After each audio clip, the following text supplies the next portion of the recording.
Lectures ആണല്ലോ.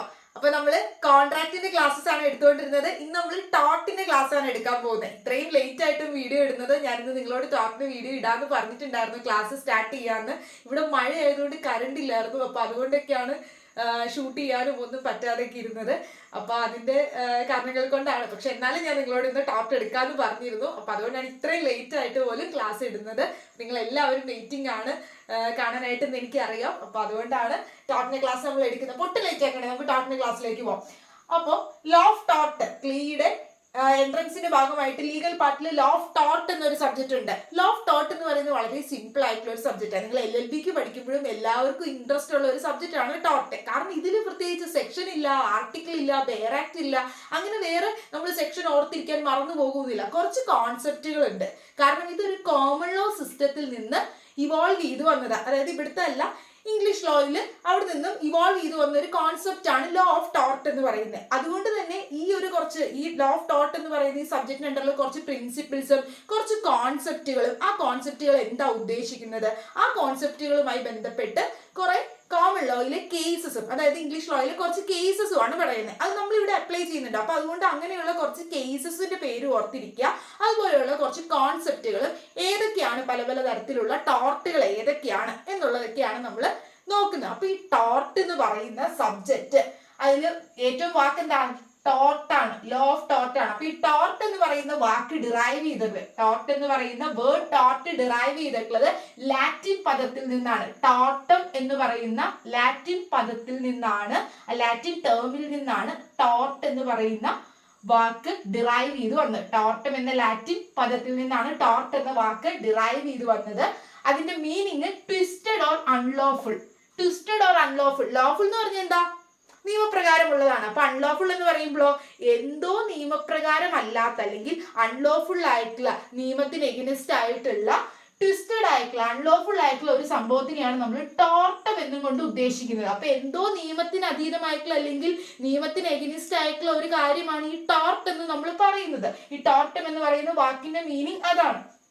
ടോർട്ടിന്റെ അകത്ത് പല തരത്തിലുള്ള ടോർട്ടുകളെ കുറിച്ച് നമ്മൾ പറയുന്നുണ്ട്. കുറച്ച് ഡിഫറെന്റ് കൈൻഡ്സ് ഓഫ് ടോർട്ടുകളെ കുറിച്ച് പറയുന്നുണ്ട്. ട്രസ്പാസ് ചെയ്യുക, ഒരാളുടെ വീട്ടിൽ നമ്മൾ അതിക്രമിച്ച് കയറുക. അപ്പൊ അങ്ങനെ ട്രസ്പാസ് എന്ന് പറയുന്നത്, ഇത് ഞാൻ IPC എടുത്തപ്പോഴും പറഞ്ഞു. അപ്പൊ ഇത് നമ്മൾ സിവിൽ റോങ്ങിന്റെ അടിസ്ഥാനത്തിലും ടോർട്ട് പറയുന്നുണ്ട്, സിവിൽ ആയിട്ടുള്ള കേസ്. അപ്പൊ ടോർട്ട് എന്ന് പറയുമ്പോൾ നമ്മൾ എപ്പോഴും പണിഷ്മെന്റ്, അവിടെ ഇംപ്രസൺമെന്റ്, തടം ശിക്ഷ ഒന്നും അല്ല കൊടുക്കണേ. ഇതിന് കോമ്പൻസേഷനാണ്, നഷ്ടപരിഹാരമാണ് നമുക്ക് കിട്ടുന്നത്. ഒരു വ്യക്തിയുടെ റൈറ്റ് ആണ് ഇവിടെ വയലേറ്റ് ചെയ്യുന്നത്. നിങ്ങൾ ക്രൈം പഠിച്ചപ്പോൾ ഓർക്കുന്നില്ലേ, ക്രൈമിൽ നമുക്ക് എന്തായിരുന്നു, ക്രൈമില് ഇപ്പൊ ഒരാളെ കൊന്നിട്ട് കേസ് എടുത്തില്ല, എനിക്ക് കുഴപ്പമില്ല, ഇപ്പോ എന്റെ വീട്ടില് അല്ലെങ്കിൽ എന്റെ ഒരു റിലേറ്റീവിനെ ആരെങ്കിലും എന്തെങ്കിലും ഉപദ്രവിക്കുകയോ അല്ലെങ്കിൽ ഈ പറയുന്ന കൊല്ലുകയോ ഒക്കെ ചെയ്തിട്ട് എനിക്ക് പ്രശ്നമില്ല, ഞാൻ ക്ഷമിച്ചേക്കാം എന്ന് വിചാരിച്ചാൽ സ്റ്റേറ്റ് കേസ് എടുക്കൂലേ? കേസ് എടുക്കും. കാരണം എന്തുകൊണ്ടാ, അങ്ങനെയുള്ള ഒഫൻസസ് ഒക്കെ അതൊരു ക്രൈമാണ്, അത് സ്റ്റേറ്റിന് എഗനിസ്റ്റ് ആയിട്ടുള്ള ഒരു ഇതായിട്ടാണ് കണക്കാക്കുന്നത്. അപ്പൊ അത് സ്റ്റേറ്റ് എന്ത് ചെയ്യും, ഈ പറയുന്ന സുവമോട്ടോ നമ്മൾ കേസ് കൊടുത്തില്ലെങ്കിൽ പോലും അത് കേസ് എടുക്കും, കാരണം ഇങ്ങനെയുള്ള ക്രൈമിലൊക്കെ. പക്ഷെ ഇത് അങ്ങനെയല്ല, ആ ഇഞ്ചേർഡ് പാർട്ടി കേസ് കൊടുത്താൽ മാത്രമേ എടുക്കുള്ളൂ. അതായത് ഇപ്പൊ എനിക്കൊരു ഇഞ്ചുറി പറ്റി, എനിക്ക് ഇഞ്ചുറി പറ്റി എന്ന് പറഞ്ഞാൽ മുറിവ് പറ്റിയാന്നല്ല, എനിക്ക് എന്തെങ്കിലും ഒരു നഷ്ടം പറ്റി, ലോസ് സംഭവിച്ചു, എനിക്ക് സംഭവിക്കുന്ന ആ ഒരു ഇഞ്ചുറിക്ക് ഇഞ്ചേർഡ് പാർട്ടി, ഇഞ്ചുറി സംഭവിച്ച വ്യക്തിയായ ഞാൻ കൊണ്ട് സിവിൽ സൂട്ട് കേസ് കൊണ്ട് കൊടുത്താൽ മാത്രമേ എന്ത് ചെയ്യുള്ളൂ, എനിക്ക് നഷ്ടപരിഹാരം കിട്ടുള്ളൂ. അപ്പൊ അതാണ്, നമ്മൾ ആ ഇഞ്ചേർഡ് പാർട്ടി തന്നെ കൊണ്ട് കൊടുക്കണം, എന്നാൽ മാത്രമേ കിട്ടുള്ളൂ. പക്ഷെ ക്രൈമിൽ അങ്ങനെയല്ല, സ്റ്റേറ്റ് നോർമലി കേസ് എടുക്കും, അങ്ങനെയാണ്, കാരണം അതൊരു ക്രൈമാണ്. അപ്പൊ ഇവിടെ ടോർട്ട് എന്ന് പറയുന്നത് എന്തോ അൺലോഫുൾ ആയിട്ടുള്ള സംഭവമാണ്, അല്ലെങ്കിൽ ട്വിസ്റ്റഡ് ആയിട്ടുള്ള, നിയമപ്രകാരം അല്ലാത്ത ഒരു സാധനമാണ്. ടോർട്ടം എന്ന് പറയുന്ന വാക്കിൽ നിന്നാണ് ടോർട്ട് എന്ന് പറയുന്ന ആ ഒരു പദം വന്നത്, ലാറ്റിൻ വാക്കിൽ നിന്നാണ് വന്നത്. ടോർട്ട് എന്ന് പറയുമ്പോൾ എന്താ, ടോർട്ട് വഴിയായിട്ട്, ടോർട്ട് പല തരത്തിലുള്ള ടോർട്ടുകൾ ഉണ്ട്, അത് നമ്മൾ ഇനി അടുത്ത ക്ലാസ്സിൽ എടുക്കും. അപ്പൊ ഈ ടോർട്ട് വഴിയായിട്ട് വ്യക്തികളുടെ ലീഗൽ റൈറ്റ് എന്ന് പറഞ്ഞാൽ എന്താ, നിയമപ്രകാരമുള്ള റൈറ്റ്. ഓരോ വ്യക്തികൾക്കും നിയമപ്രകാരം കുറെ അവകാശങ്ങൾ തന്നിട്ടുണ്ട്. ഈ അവകാശങ്ങൾ വയലേറ്റ് ചെയ്യുക എന്ന് പറയുന്നത് എന്താ, ലംഘിക്കുക. അപ്പൊ ഓരോ വ്യക്തികൾക്കും നമ്മൾക്കൊക്കെ ഉള്ള അവകാശങ്ങൾ വേറൊരു വ്യക്തി നിഷേധിക്കുക. അങ്ങനെ നിഷേധിക്കുമ്പോൾ പല പല തരത്തിലുള്ള ടോർട്ടുകൾ വരും. അതായത് ട്രസ്പാസ് ചെയ്യുക എന്ന് പറയുമ്പോൾ, എന്റെ പ്രോപ്പർട്ടിയിലേക്ക് അതിക്രമിച്ച് കയറി എന്ന് പറയുമ്പോൾ എന്ത് ചെയ്തു, എനിക്കൊരു റൈറ്റ് ഉണ്ട്, അത് അയാൾ ലംഘിച്ചു. അപ്പൊ എനിക്ക് എന്ത് ചെയ്യാം? എനിക്ക് നഷ്ടപരിഹാരത്തിന് വേണ്ടി കേസ് കൊടുക്കാം, കോമ്പൻസേഷന് വേണ്ടിയിട്ട്.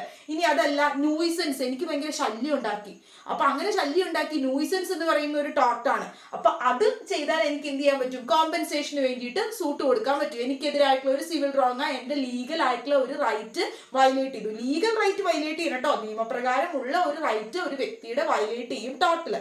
നിങ്ങൾ ഇതൊന്നും കേട്ടിട്ട് പേടിക്കണ്ട. ഈ പല പല പേരുകളൊക്കെ പറഞ്ഞിട്ട് ഇതൊരു ഫസ്റ്റ് ക്ലാസ് ഇൻട്രൊഡക്ഷൻ ആയതുകൊണ്ടാണ് നമുക്കത് ഡിഫറെന്റ് കൈൻഡ്സ് ഓഫ് ടോർട്ടുകളൊക്കെ എടുക്കാം. അപ്പൊ ക്ലിയർ ആയിക്കോളും. ബാക്കി സബ്ജക്റ്റ് പോലെയല്ല, ഇത് നല്ല ഈസി സബ്ജക്റ്റ് ആണ്. അപ്പോൾ സിവിൽ റോങ് ആണ്. അപ്പൊ ടോർട്ട് എന്ന് പറയുന്ന പലതരത്തിലുള്ള ടോർട്ടുകൾ ഉണ്ട്. അതുവഴിയായിട്ട് എന്താ ചെയ്യുന്നത്? ഒരു വ്യക്തിയുടെ ലീഗൽ ആയിട്ടുള്ള റൈറ്റ് വയലേറ്റ് ചെയ്യുക.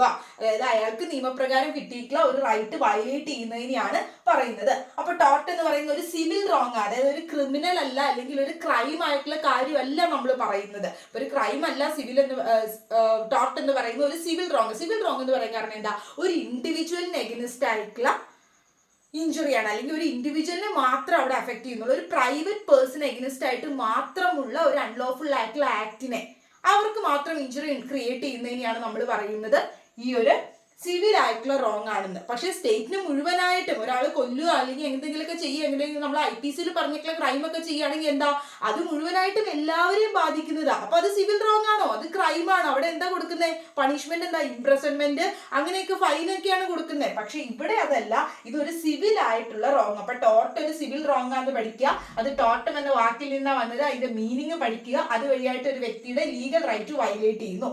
ടോർട്ടില് രണ്ട് പാർട്ടീസ് ഉണ്ട്. നമ്മള് ക്രൈമില് പാർട്ടീസ് പറഞ്ഞ ഏതാ? അക്യൂസ്ഡും വിക്ടിമും. വിക്ടിം ആരാണോ അതിനിരയാകുന്നത് ആ ക്രൈമിന്, അവരെ വിക്ടിമും. ഇനി അക്യൂസ്ഡ് ആരാ? കുറ്റം ആരോപിക്കപ്പെട്ട വ്യക്തി. തെളിയിച്ചാലാണോ അവർ കൺവിക്റ്റഡ് ആവുന്നത്. കൺവിക്റ്റഡ് പേഴ്സൺ ആവണമെങ്കിൽ എന്ത് ചെയ്യണം? കുറ്റം തെളിയിക്കണം. കോടതി തെളിഞ്ഞാലാണ് കൺവിക്റ്റഡ് ആവുള്ളൂ. അതുവരെ കുറ്റം ആരോപിക്കപ്പെട്ട വ്യക്തിയാണ്. അപ്പൊ അങ്ങനെയുള്ള രണ്ട് പാർട്ടീസ് നമ്മൾ ക്രൈമിലുണ്ട്. അവിടെ നമ്മൾ കംപ്ലൈന്റ് കൊടുക്കുക എന്നാണ് പറയുന്നത്. കംപ്ലൈന്റ് കൊടുക്കുകയാണ് ചെയ്യുന്നത്. പക്ഷെ ഇവിടെ അങ്ങനെയല്ല, നമ്മൾ പ്ലെയിന്റ് കൊടുക്കാം. പ്ലെയിന്റ് എന്ന് പറയുന്നത് എന്താ? പ്ലെയിന്റ് എന്ന് പറഞ്ഞാൽ പരാതിയാണ്. അപ്പൊ ആ പ്ലെയിന്റ് കൊടുക്കുന്നത് വ്യക്തിയെ പറയുന്നതാണ് പ്ലെയിന്റിഫ്. പ്ലെയിന്റിഫ് പരാതി കൊടുക്കുന്ന വ്യക്തിയാണ്. അപ്പൊ ആരാ ഈ പരാതി കൊടുക്കുന്നത്? ഇഞ്ചുറി പറ്റിയ വ്യക്തി. ആർക്കാണോ നഷ്ടം സംഭവിച്ചത്, അല്ലെങ്കിൽ ആരുടെയാണോ നിയമപ്രകാരമുള്ള ലീഗൽ ആയിട്ടുള്ള റൈറ്റ് വയലേറ്റ് ചെയ്യപ്പെട്ടത്, ആ വ്യക്തിയാണ് എന്ത് ചെയ്യുന്നത്? Injured party. അവരാണ് പ്ലെയിന്റിഫ്, പരാതി കൊടുക്കുന്നത്. അപ്പൊ പ്ലെയിന്റിഫ് എന്ന് പറയുന്ന ഒരു പാർട്ടി ഉണ്ട്, അവരാണ് ഇഞ്ചേർഡ് പാർട്ടി. അവർക്കാണ് ഇഞ്ചുറി പറ്റിയത്. ഇഞ്ചുറി പറ്റിയെന്ന് പറഞ്ഞാൽ ഞാൻ പറഞ്ഞ പോലെ മുറിവ് പറ്റിയ അതല്ല കേട്ടോ. അത് ലീഗൽ ആയിട്ടുള്ള ഒരു അവകാശം നിഷേധിക്കപ്പെട്ടു. എനിക്ക് വോട്ട് ചെയ്യാനായിട്ടുള്ള അവകാശമുണ്ട്, എന്നെ വോട്ട് ചെയ്യാൻ സമ്മതിപ്പിച്ചില്ല. അപ്പൊ എന്ത് ചെയ്തു? എന്റെ ലീഗൽ റൈറ്റ് വയലേറ്റ് ചെയ്തു. അപ്പൊ എന്ത് ചെയ്യാൻ പറ്റും? അവിടെ ഇഞ്ചേർഡ് പാർട്ടി ഞാനാണ്, എനിക്കാണ് ഇഞ്ചുറി പറ്റിയത്, എന്റെ റൈറ്റ് ആണ് വയലേറ്റ് ചെയ്തത്. അപ്പൊ ഞാനാണ് പ്ലെയിന്റിഫ്. ആരാണോ എന്നെ വോട്ട് ചെയ്യാൻ സമ്മതിക്കാതെ ആക്കിയത് ആ ഒരു ഓഫീസറിന് എഗനസ്റ്റ് ആയിട്ട് ഞാൻ സൂട്ട് കൊടുക്കുകയാണ് എനിക്ക് നഷ്ടപരിഹാരത്തിന് വേണ്ടി. അപ്പൊ അങ്ങനെയാണെങ്കിൽ എന്ത് ചെയ്യാം? ഡിഫൻഡന്റ് ആണ് ഓപ്പോസിറ്റ് വ്യക്തി. ഡിഫൻഡന്റ് എന്ന് പറഞ്ഞാൽ എതിർകക്ഷി, ഓപ്പോസിറ്റ് ആയിട്ടുള്ള ആളെയാണ് നമ്മൾ പറയുന്നത്, എതിർഭാഗം. അപ്പൊ അങ്ങനെയുള്ള ഡിഫൻഡന്റ് എന്ന് പറയുന്ന റോങ് ഡുവർ, ഈ റോങ് ചെയ്ത ആള്, ഈ സിവിൽ ആയിട്ടുള്ള റോങ് ചെയ്ത വ്യക്തി ആരാണോ ആ റോങ് ഡുവറിനെയാണ് നമ്മൾ ഡിഫൻഡന്റ് എന്ന് പറയുന്നത്. ആരാണ് ഇഞ്ചുറി പറ്റിയത്? ഇഞ്ചേർഡ് പാർട്ടിയാണ് പ്ലെയിന്റിഫ്. ആരാണോ റോങ് ചെയ്ത് റോങ് ഡുവർ ആണ് ഡിഫൻഡന്റ്. ഇനി ഇവിടെ രണ്ട് കാര്യങ്ങളും കൂടി നോക്കണം, ഡാമേജും ഡാമേജസും. ഈ മെയിൻ ആയിട്ടുള്ള കാര്യങ്ങൾ നോക്കിയാലേ നമുക്ക് പോർഷനിലേക്ക് പോകാൻ പറ്റുള്ളൂ. അപ്പൊ ഡാമേജ് എന്ന് പറഞ്ഞാൽ എന്താ? എനിക്കൊരു ഡാമേജ് പറ്റി എന്ന് പറയുമ്പോൾ എന്താ? ഇഞ്ചുറി പറ്റി. ഓക്കെ, ഡാമേജ് എന്ന് പറഞ്ഞാൽ ഇഞ്ചുറിയാണ്. ഡാമേജസ് എന്ന് പറഞ്ഞാലോ? ഡാമേജസ് എന്ന് പറഞ്ഞാൽ എന്താ? കുറെ ഇഞ്ചുറി പറ്റി എന്നാണോ? ഒരുപാട് ഇഞ്ചുറി പറ്റി. അതല്ല, നിങ്ങൾ ഈ എസ് ഇടുമ്പോൾ തെറ്റിദ്ധരിക്കരുത്. ഡാമേജസ് എന്ന് പറഞ്ഞാൽ കോമ്പൻസേഷൻ ആണെന്നാണ് അർത്ഥം. ഓക്കെ, അപ്പൊ ഡാമേജ് എന്ന് പറഞ്ഞാൽ ഇഞ്ചുറി ആണ്. അപ്പൊ ഡാമേജ് പറ്റി എന്ന് പറഞ്ഞാൽ എനിക്ക് ഡാമേജ് പറ്റി, ഒരു ഇഞ്ചുറി പറ്റി, എന്റെ അവകാശം നിഷേധിക്കപ്പെട്ടു. ഓക്കെ, പക്ഷെ ഡാമേജസ് ഒരു എസും കൂടി ഇടുമ്പോൾ അർത്ഥം മൊത്തത്തിൽ മാറി. ഡാമേജസ് എന്ന് പറയുമ്പോൾ ലോയിൽ പറയുന്നത് എങ്ങനെയാണ്? കോമ്പൻസേഷൻ എന്നാണ്. നഷ്ടപരിഹാരത്തിനെയാണ് നമ്മൾ ഡാമേജസ് എന്ന് പറയുന്നത്. അപ്പൊ ടോർട്ട് എന്ന് പറയുന്ന ഒരു സിവിൽ റോങ് ആണ്. ഒരു പ്രൈവറ്റ് ആയിട്ടുള്ള ഇൻഡിവിജ്വലിന് എഗനിസ്റ്റ് ആയിട്ടുള്ള ഒരു സിവിൽ റോങ്ങിനെയാണ് നമ്മൾ ടോർട്ട് എന്ന് പറയുന്നത്. അങ്ങനെ ടോർട്ട് ചെയ്യപ്പെടുമ്പോൾ ഇഞ്ചുറി പറ്റുന്ന വ്യക്തിയാണ് പ്ലെയിന്റിഫ്, പരാതി കൊടുക്കുന്ന വ്യക്തി. അങ്ങനെ പ്ലെയിന്റിഫ് ആരാണോ ആ റോങ് ചെയ്തത് ആ വ്യക്തിയാണ് ഡിഫൻഡന്റ് എന്ന് പറയുന്നത്, എതിർഭാഗം, ഡിഫൻഡന്റ് ആയിട്ടുള്ള വ്യക്തി. ഇനി അവിടെ ഇഞ്ചുറി പറ്റുന്നതിനെ നമ്മൾ ഡാമേജ് എന്നാണ് പറയുന്നത്. ഇനി അതിന് കിട്ടുന്നത് നഷ്ടപരിഹാരം എന്താ? റിലീഫ്. നമുക്ക് എന്താ അതിന് കിട്ടുന്നത്? എന്റെ ലീഗൽ ആയിട്ടുള്ള റൈറ്റ് വയലേറ്റ് ചെയ്തു, ഇതിന് എനിക്ക് എന്താ റെമഡി, പരിഹാരം എന്താ? ക്രൈമിലാണെങ്കിൽ പണിഷ്മെന്റ് ഒക്കെ കൊടുക്കുക, അവർക്ക് ഇംപ്രസൺമെന്റ് ഒക്കെ കൊടുക്കുക. ഇവിടെ അങ്ങനെയല്ല, എനിക്ക് കോമ്പൻസേഷൻ കിട്ടും. അതിനെയാണ് പറയുന്നത് ഡാമേജസ് കിട്ടും. ഓക്കെ, അപ്പൊ ഇനി ടോർട്ടിൽ കുറച്ച് ഇമ്പോർട്ടന്റ് ആയിട്ടുള്ള ഡെഫിനിഷൻസ് ആണ് നമ്മൾ നോക്കുന്നത്. ഡെഫിനിഷൻസ് ആണ് ഈ ടോർട്ടിനെ കുറിച്ച് ഓരോരുത്തർ ഡിഫൈൻ ചെയ്തിരിക്കുന്നതാണ്. ആദ്യം നമ്മൾ നോക്കുന്നത് സാൽമണ്ടിന്റെ ഡെഫിനേഷൻ. അപ്പൊ നിങ്ങളോട് ഈ ഡെഫിനേഷൻസ് ഒക്കെ തന്നിട്ട് ഇത് ആര് ഡിഫൈൻ ചെയ്തതാണ് എന്നൊക്കെ ചോദിക്കാം. കാണാപ്പാടം പഠിക്കണമെന്ന് ഞാൻ പറയുന്നില്ല, പക്ഷെ ജസ്റ്റ് മനസ്സിലാക്കിയിരിക്കുക, കോഡ് പോലെയൊക്കെ ഓർത്തിരിക്കുക. ഇത് ഇന്ന ആളുടെ ഡെഫിനേഷൻ ആണ്, ആളുടെ ഡെഫിനേഷനിൽ ഇന്നൊക്കെ പ്രത്യേകതകളുണ്ടെന്ന്. എല്ലാവരുടെയും ഡെഫിനേഷൻസ് ഏറെക്കുറെ ഒരുപോലെയാണ്. അപ്പൊ പിന്നെ സാൽമണ്ട് കുറച്ചും കൂടി വിശദീകരിച്ചിട്ടുണ്ട്. ഫ്രൈസർ വരുമ്പോൾ ഒരു ചെറിയ സെന്റൻസിലാണ് പറഞ്ഞേക്കുന്നത്, ലിമിറ്റേഷൻ ആക്ടിൽ പറയുമ്പോൾ ഒരൊറ്റ സെന്റൻസ് ആണ്. അപ്പൊ നിങ്ങൾ അങ്ങനെ കോഡ് പോലെയൊക്കെ ഓർത്തിരിക്കുക. അതല്ലാതെ ഇത് കാണാപ്പാടം പഠിച്ചു വെക്കേണ്ട ആവശ്യമില്ല. നിങ്ങളിപ്പോ ജസ്റ്റ് ഇത് കാണാപ്പാടം പഠിക്കാൻ വേണ്ടിയിട്ട് സമയം കളയണ്ട, അതാണ് പറഞ്ഞത്. ഓക്കെ, പഠിക്കാൻ പറ്റുമെങ്കിൽ പഠിച്ചോട്ടോ, നല്ലതാണ്. അപ്പോൾ സാൽമണ്ടിന്റെ ഡെഫിനിഷൻ ആണ് ആദ്യം നമ്മൾ നോക്കുന്നത്. സാൽമണ്ട് പറഞ്ഞത് tort is a civil wrong. Tort ഒരു സിവിൽ റോങ് ആണ്, അതായത് സിവിൽ ആയിട്ടുള്ള ഒരു റോങ് ആണ്, അല്ലാണ്ട് ഒരു ക്രൈം അല്ല. അപ്പൊ ടോർട്ട് എന്ന് പറഞ്ഞാൽ സിവിൽ ആയിട്ടുള്ള റോങ്, തെറ്റാണ്, അൺലോഫുൾ ആയിട്ടുള്ള കാര്യമാണ്. അതുകൊണ്ടാണ് സിവിൽ റോങ്, അതായത് ഒരു പ്രൈവറ്റ് ഇൻഡിവിജ്വലിന് എഗൈൻസ്റ്റ് ആയിട്ടുള്ളതാണ്. അപ്പൊ tort is a civil wrong four which, അതിന് റെമഡി, പരിഹാരം എന്ന് പറയുന്നത്, ഇങ്ങനെ ഒരു അൺലോഫുൾ ആയിട്ടുള്ള ഒരു കാര്യം ഒരു വ്യക്തിക്ക് എഗൈൻസ്റ്റ് ആയിട്ട് ചെയ്യുമ്പോൾ ഒരാളുടെ അവകാശം അവിടെ ലീഗൽ ആയിട്ടുള്ളത് നിഷേധിക്കപ്പെടുമ്പോൾ റെമഡി എന്താ വേണ്ടത്? പരിഹാരം വേണ്ടേ? അപ്പൊ റെമഡി എന്ന് പറയുന്നത് കോമൺ ലോയിൽ, അതായത് ഞാൻ പറഞ്ഞു കോമൺ ലോയിൽ നിന്ന് ഇംഗ്ലീഷ് ലോയിൽ നിന്ന് ഇത് ഡിറൈവ് ചെയ്ത് വന്നതാ, ഇവിടുത്തെ അല്ല. അപ്പൊ അതുകൊണ്ട് കോമൺ ലോയിൽ ഇതിന് പറയുന്ന റെമഡി എന്ന് പറയുന്നത് എന്താ? കോമൺ ലോ ആക്ഷനിൽ for unliquidated damages. Unliquidated damages എന്ന് പറയുന്നത് മണി, കോമ്പൻസേഷൻ, മണിയാണ് അവിടെ കൊടുക്കുന്നത്. ഡാമേജസ് എന്ന് പറഞ്ഞാൽ കോമ്പൻസേഷൻ ആണ് എന്ന് ഞാൻ പറഞ്ഞു. And which is not exclusively the breach of trust. അതൊരു ബ്രീച്ച് ഓഫ് ട്രസ്റ്റ്, അതായത് ഒരു വിശ്വാസം ഉണ്ടായിരുന്നത് അത് ലംഘിക്കുന്നതിനല്ല നമ്മൾ ഈ പറയുന്ന ടോർട്ട് എന്ന് പറയുന്നത്. ഒരു വിശ്വാസം ഒരാളിൽ ഉണ്ടായിരുന്നു, അത് ലംഘിച്ചു, ബ്രീച്ച് വരുത്തി, അതിനെയല്ല നമ്മൾ എന്തെന്ന് പറയുന്നത്? ടോർട്ട് എന്ന് പറയുന്നത്. ഒരു വ്യക്തിക്ക് എഗൈൻസ്റ്റ് ആയിട്ടുള്ള അയാളുടെ അവകാശം അവിടെ ലീഗൽ ആയിട്ടുള്ളത് നിഷേധിക്കപ്പെട്ടു, അതിനാണ് ഇഞ്ചുറി, ലീഗൽ റൈറ്റിന്റെ വയലേഷൻ സംഭവിച്ചു. അങ്ങനെ ആ വ്യക്തിക്ക് എഗൈൻസ്റ്റ് ആയിട്ടുള്ള സിവിൽ റോങ്ങിനെയാണ് ടോർട്ട് എന്ന് പറയുന്നത്. ഓക്കെ, അപ്പൊ ടോർട്ടിന്റെ ഡെഫിനിഷൻ കൊടുത്തിട്ടുണ്ട്. സാൽമണ്ടിന്റെ ഈ ഡെഫിനിഷൻ നോക്കി വെക്കുക. ഇനി അടുത്ത ഫ്രൈസർ ഡിഫൈൻ ചെയ്തിട്ടുള്ളത്. ഫ്രൈസർ പറഞ്ഞിട്ടുള്ളത് it's an infringement. Infringement means violation, ലംഘനം.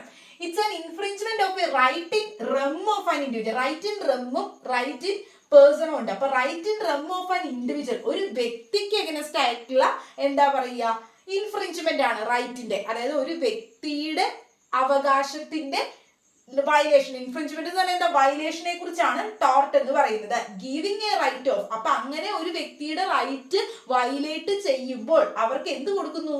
ഒരു അവകാശം നിഷേധിക്കപ്പെടുമ്പോൾ അവർക്ക് അതിനനുസരിച്ച് പരിഹാരം കൊടുക്കണ്ടേ? വേണം. അപ്പൊ അവർക്ക് തിരിച്ച് എന്ത് റൈറ്റ് കിട്ടുന്നു? Giving a right of compensation. അതിന് നഷ്ടപരിഹാരം കിട്ടാനായിട്ടുള്ള റൈറ്റ് കിട്ടുന്നു. At the suit of injured party. ആർക്കാണോ ഇഞ്ചുറി പറ്റിയ ആ പാർട്ടി കൊണ്ട് സ്യൂട്ട് കൊടുക്കണം. കേസ് കൊടുത്താൽ മാത്രമേ എന്ത് കിട്ടുള്ളൂ? കോമ്പൻസേഷൻ കിട്ടാനായിട്ടുള്ള അവർക്ക് പറ്റുള്ളൂ. അല്ലാതെ വെറുതെ അവരത് ഫയൽ ചെയ്യുന്നില്ല എങ്കിൽ കിട്ടില്ല. അപ്പൊ ഇവിടെ എങ്ങനെയാന്ന് വെച്ചാൽ ടോർട്ട് എന്ന് പറയുന്നത് ഒരു വ്യക്തിയുടെ, ഒരു ഇൻഡിവിജ്വലിന്റെ റൈറ്റ് അവിടെ ഇൻഫ്രിഞ്ച് ചെയ്യുക, വയലേറ്റ് ചെയ്യുന്നതിനെയാണ് ടോർട്ട് എന്ന് പറയുന്നത്. അങ്ങനെ വയലേറ്റ് ചെയ്യുന്നത് വഴിയായിട്ട് അവർക്ക് ഒരു അവകാശം കിട്ടുന്നു, അല്ലെങ്കിൽ ഒരു പരിഹാരം കിട്ടുന്നു. എന്താ? കോമ്പൻസേഷൻ കിട്ടാനായിട്ടുള്ള ഒരു അവകാശം. അത് എപ്പോഴാണ് കിട്ടുന്നത്? At the suit of injured party. വല്ലവരും കൊടുത്തിട്ട് കാര്യമുണ്ടോ? ഇഞ്ചുറി പറ്റിയ, അതായത് ആരുടെയാണ് ഇഞ്ചുറി എന്ന് ഉദ്ദേശിക്കുന്നതും വീണ്ടും ഞാൻ പറയാണ്, ലീഗൽ ആയിട്ടുള്ള റൈറ്റ് വയലേറ്റ് ചെയ്യുന്നതാണ്.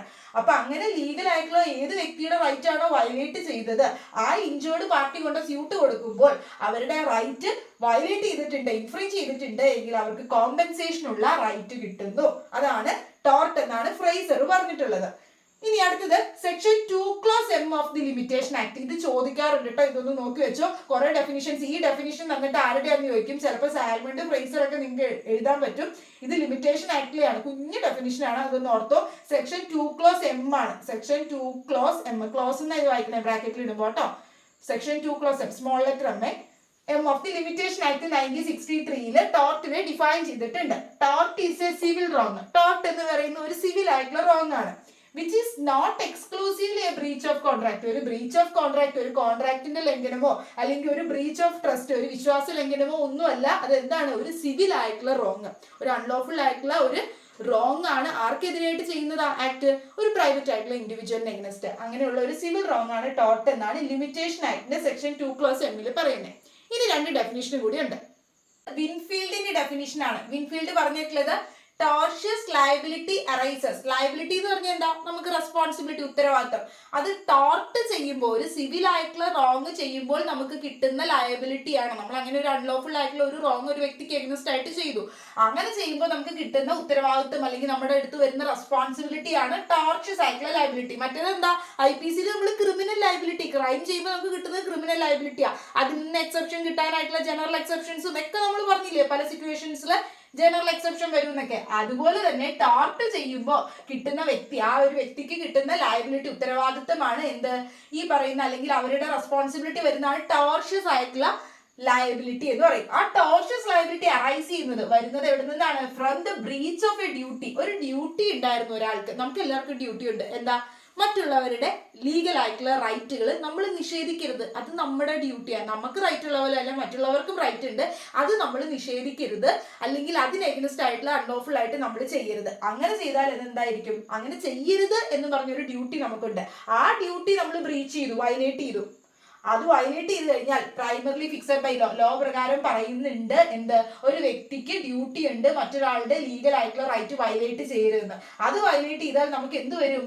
Tortious liability വരും.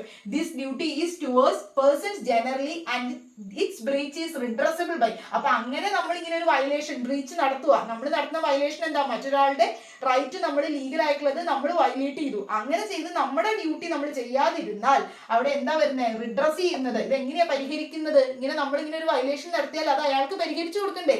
പരിഹരിക്കുന്നത്, റിഡ്രസബിൾ ആക്കുന്നത് by an action for unliquidated damages. Damages means compensation. അവിടെ കോമ്പൻസേഷൻ കൊടുത്ത്, അതായത് മണി കൊടുത്തിട്ടാണ് അവിടെ എന്ത് ചെയ്യുന്നത്? നമ്മൾ ഇങ്ങനെ മറ്റുള്ളവരുടെ റൈറ്റ് നമ്മൾ വയലേറ്റ് ചെയ്യുകയാണ് എങ്കിൽ, അതായത് ഒരാൾക്കെതിരെ ഒരു സിവിൽ റോങ് ചെയ്യുകയാണ് എങ്കിൽ അത് റിഡ്രസ് ചെയ്ത് പരിഹരിക്കപ്പെടുന്നത്, അതിൽ പറയുന്നത് അൺലിക്വിഡേറ്റഡ് ആയിട്ടുള്ള ഡാമേജസ്, അതായത് മണി കോമ്പൻസേഷൻ ആണ് അവിടെ കൊടുക്കുന്നത് എന്നാണ് ഈ വിൻഫീൽഡും ഡിഫൈൻ ചെയ്തിട്ടുള്ളത്. എല്ലാവരും പറഞ്ഞിട്ടുള്ള ഒരേ കാര്യം, പല രീതികളിലാണോ ഉള്ളൂ.